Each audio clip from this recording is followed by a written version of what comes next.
बिस्मिल्लाहिर्रहमानिर्रहीम। अस्सलाम वालेकुम। मैं हूं काशिफ मलिक और आप देख रहे हैं एन के न्यूज़ US से।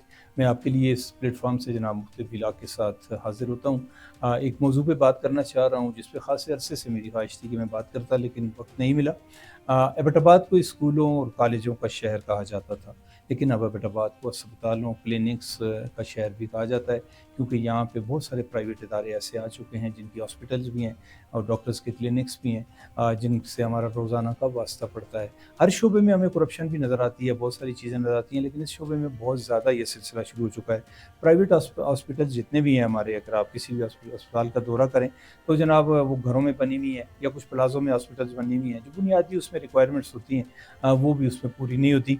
उनके ऑपरेशन थिएटर जो हैं वो इक्विप्ड नहीं होते, उनका स्टाफ जो है वो जनाब वो पूरी तरह ट्रेन नहीं होता।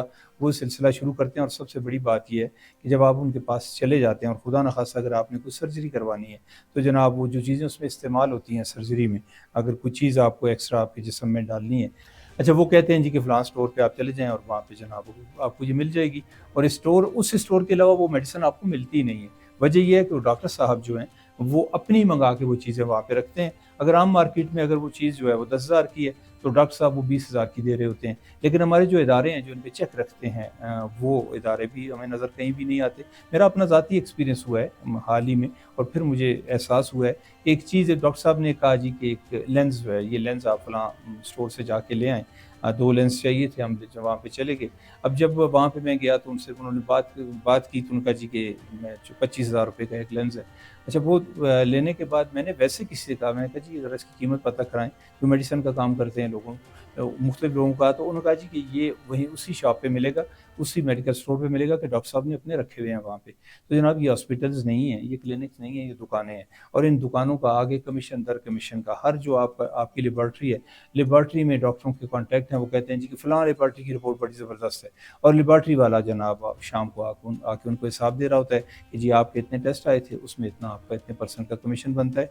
एक लेबॉर्ट्री का एक बंदा था, उसने मुझे कहा कि जी बाज़ टेस्ट तो ऐसे भी हैं कि जिनमें तकरीबन 90% हम डॉक्टर्स को वापस करते हैं पैसे, और बाज़ टेस्ट ऐसे हैं कि जिनकी ज़रूरत नहीं होती। जो ही टेस्ट हमारे सामने आता है डॉक्टर का लिखा हुआ, हम समझ जाते हैं कि इसकी ज़रूरत नहीं।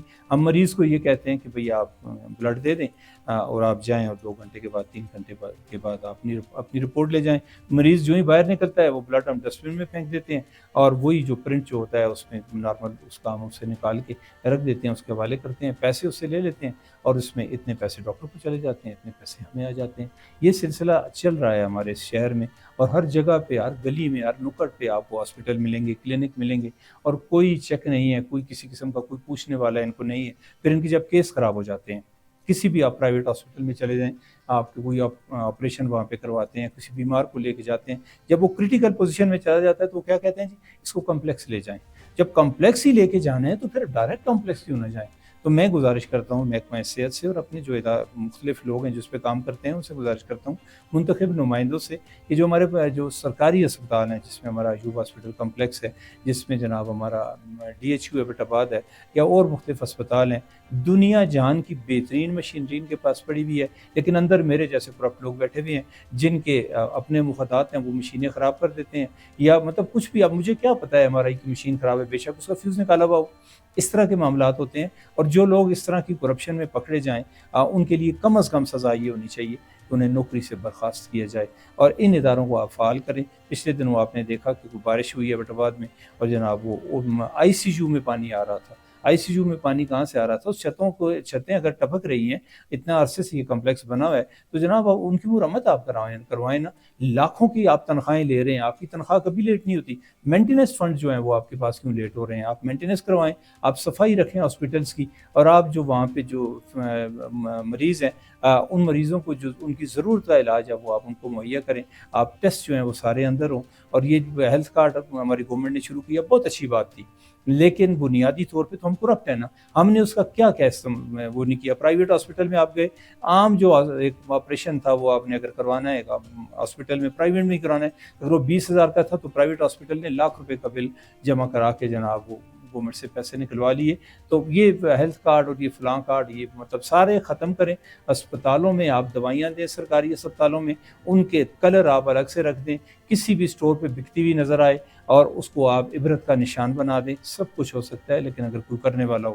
جب ہم آپ کے منتخب نمائندے اسمبلیوں میں اس لیے جائیں کہ بھئی ہم نے اپنے اثاثے بڑھانے ہیں, ہم نے اپنی جائیدادیں بڑھانی ہیں, ہم نے اپنے لوگوں کو نوازنا ہے, جب آپ کے سرکاری افسران کی سوچ یہ ہو کہ بھئی میں نوکری کے دوران اتنے ارب اتنے کروڑ روپے کماؤں گا, تو پھر یہ معاملات سیدھے نہیں ہو سکتے. اور اس کو سیدھا کرنے کے لیے بنیادی یہ ہے کہ اب جو ہمارا انصاف کا نظام ہے وہ بہتر ہو, اور جو چیک رکھنے والے ادارے ہیں وہ بہتر ہوں, اور وہاں پہ جو لوگ ہوں ان کی سلیکشن میرٹ پہ ہو. جب ان کی سلیکشن میرٹ پہ ہوگی اور پھر جلدی فیصلے بھی ہوں گے اور یہ اسٹے در اسٹے کا سلسلہ ختم ہوگا, تو پھر ہمارے یہ مسائل حل ہوں گے. بہرحال یہ ہے کہ جتنے پرائیویٹ ہاسپٹلز ہیں یا پرائیویٹ کلینکس ہیں, اور میں تھوڑا سا میں ڈینٹسٹری کی جاننے بغیر جاؤں, ہمارے بہت سارے کلینک آپ دیکھتے ہیں کہ ہمیں ہر گلی میں ایک ڈینٹسٹ بیٹھا ہوا نظر آتا ہے. ایک ڈاکٹر کا نام تو وہاں پہ لکھا ہوتا ہے لیکن ڈاکٹر ہوتا نہیں ہے. تمام ٹیکنیشینز وہاں پہ کام کر رہے ہوتے ہیں اور ان میں بھی کوالیفائڈ بہت کم ہوتے ہیں.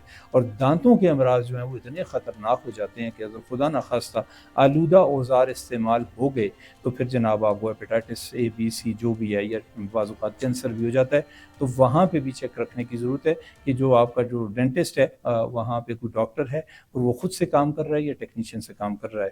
ہمارا جو شعبہ صحت ہے اس کو ٹھیک کرنے کی ضرورت ہے, اور اس میں انقلابی اقدامات اور بے رحم اقدامات کرنے کی ضرورت ہے. اور میری بات اگر آپ لوگوں کو اچھی لگے تو دیگر لوگوں کے ساتھ شیئر کریں, اور ان لوگوں کو یہ بتائیں کہ جو اسمبلیوں میں جاتے ہیں, آپ کا کام جناب یہ نہیں ہے کہ آپ کسی کی ٹوٹی لگوا دیں, آپ کسی کی 4 فٹ کی گلی بنوا دیں, اور جناب آپ کسی کو پی این کی نوکری دلوا دیں. اسمبلیوں میں آپ جاتے ہیں قانون سازی کے لیے اور اس طرح کے بڑے بڑے مسائل حل کرنے کے لیے آپ لوگ جاتے ہیں. لیکن آپ لوگوں نے یہ بتا دیا, بلدیات کے لوگ جب پہنچے ہیں اسمبلیوں میں ان کی سوچ نہیں بدل سکی. اسی لیے کہتے ہیں کہ جو ہمارے کالجز ہیں, ہماری یونیورسٹیز ہیں, وہاں پہ آپ یونینز بحال کریں اور وہاں سے آپ کو لیڈر ملیں گے جن کی سوچ بھی بڑی ہوگی اور وہ ملک کے لیے کچھ کرنا چاہتے ہیں. بہرحال اس موضوع پہ اگر بات کروں گا تو لمبی ہو جائے گی. میں صرف اتنی گزارش کرتا ہوں محکمہ جو صحت ہے اور خاص طور پہ ہماری جو ہیلتھ ریگولیٹری اتھارٹی ہے ہمارے صوبے میں, وہ مہربانی کر کے اگر ایکشن لے, اور جتنے بھی پرائیویٹ اسپتال ہیں, یہ نہیں کہ میں اپنے کی بات کر رہا ہوں, پورے صوبے میں جتنے پرائیویٹ اسپتال ہیں ان پہ جناب آپ چھاپے ماریں اور یہاں پہ دیکھیں کہ کس طرح کام ہو رہا ہے. اور میں ایک ڈاکٹر سے بات کر رہا تھا چند دن پہلے, پرائیویٹ کلینک میں کسی مریض کو لے کے گیا, تو ڈاکٹر صاحب نے مجھے پتہ کیا کہا, انہوں نے کہا جی کہ ایبٹ آباد میں جتنے ہاسپٹلز ہیں کسی کا او ٹی جو ہے وہ ویل ایکوپڈ نہیں ہے اور جراثیم سے پاک نہیں. یہ ایک ڈاکٹر کی اسٹیٹمنٹ تھی. تو پھر ہم جب مریضوں کو لے کے جاتے ہیں, ایک سرجری کے لیے لے کے جاتے ہیں, 20 بیماریاں وہاں سے اور لے کے آتے ہیں, اور ان کے او ٹی جو ہیں وہ چیک ہونے چاہیے. میرا خود ایکسپیرینس, ایک بہت بڑے ہاسپٹل ہے ایبٹ آباد کا, بہت بڑا نام ہے, لوگ بڑا ٹرسٹ کرتے ہیں. وہاں پہ ایک او ٹی میں میرا چھوٹی سرجری تھی, اور جب مجھے انہوں نے اس ٹیبل پہ لٹایا تو آپ یقین جانیے اس ٹیبل پہ جو ریگزین تھی وہ اس کے خون کے دھبوں کے ساتھ, وہ پتہ نہیں کب کے خون کے دھبے اس پہ لگے ہوئے تھے. میں نے ان سے کہا جی کہ یہ کیا ہے, تو کہنے لگے جی بس یہ ہوتا ہے, بس ہو جاتا ہے, ہم کب کتنا تبدیل کرتے رہیں. یہ وہ ہاسپٹل ہے کہ جس کا میں نام لوں گا تو جناب ہلچل مچ جائے گی. تو عام اسپتالوں کے کیا حالات ہیں, آپ کمپلیکس کا دیکھ لیں جا کے, او ٹی آپ ہمارے ڈی ایچ کیو کا دیکھ لیں, اور پرائیویٹ اسپتالوں میں تو جناب چھوٹے چھوٹے کمروں میں او ٹی بنا رکھے ہیں انہوں نے. اور دوسری, اور بلکہ آخری بات یہ کروں گا, یاد آ گئی مجھے, سی سیکشن جو ہو رہا ہے اس وقت, جو مطلب جو ہماری حاملہ خواتین جاتی ہیں اور 90% خواتین کو آپریٹ کیا جاتا ہے. وہ جی بچہ الٹا ہے, جی گلے کی گرد ناڑو لپٹا ہوا ہے, اور جی یہ ہے وہ ہے, لوگوں کو ڈرا کے صرف اپنے 20-25 یا 40-50 ہزار روپے کمانے کے لیے اس خاتون کا پیٹ کو کاٹ دیتے ہیں. اور اس طرح پھر وہ بچے بھی زیادہ, جب کسی کی سرجری ہو جائے تو 2-3 بچوں سے زیادہ وہ بچے بھی پیدا کرنے کے قابل نہیں ہوتے. لیکن یہ ہے کہ صرف اپنے پیسے کمانے کے لیے آپ دوسروں کی جان کے ساتھ کھیل جاتے ہیں. اور ہمارا جو ہیلتھ ڈپارٹمنٹ ہے اس میں انقلابی اقدامات کی ضرورت ہے. اور جو ہم لوگ سوشل ایکٹیوسٹ ہیں, اس معاملے میں بھی ہماری جو تنظیمیں کام کرتی ہیں شہریوں کے حقوق کے لیے, میں ان سے بھی گزارش کرتا ہوں کہ ان موضوعات کو بھی آپ ٹچ کریں. آج کے ولاگ میں اتنا کچھ ہی, انشاءاللہ کسی نئے موضوع کے ساتھ آپ کی خدمت میں پھر حاضر ہوں گا. کاشف ملک اور ساری ٹیم کو اجازت دیجیے. فی امان.